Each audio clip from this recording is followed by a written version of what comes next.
Sasabihin ko kung bakit. Kailangan ibalik ni Elsa ang tag-araw. Tag-araw?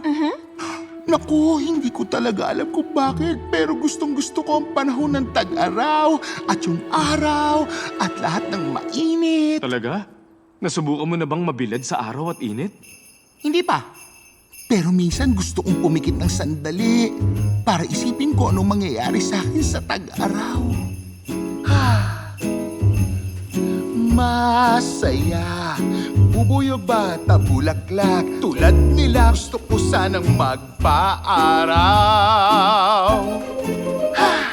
Lamig, inumin, niebe sa buhangin kay init. Para kutis ay ibilad sa araw. Madarama ko sa wakas, hangin daw ng tag-araw. At kung ano pang mangyayari sa akin pag nainitan. At sabik, marinig, sasabihin nila sa akin pag ang yelo't niebe ay nagsayaw sa araw. Dada, dadu, abababababu.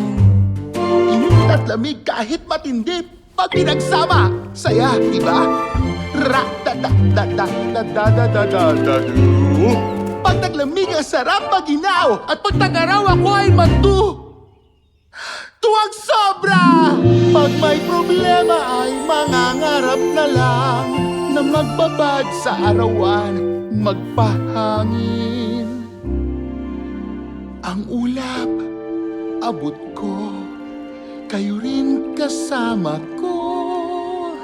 Pag ang yelong ito'y nakapaglaro sa araw. Sabihin ko na. Huwag naman. Sa araw!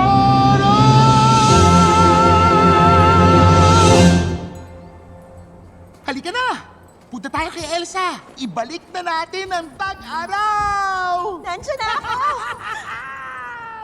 Dapat may magsabi sa kanya.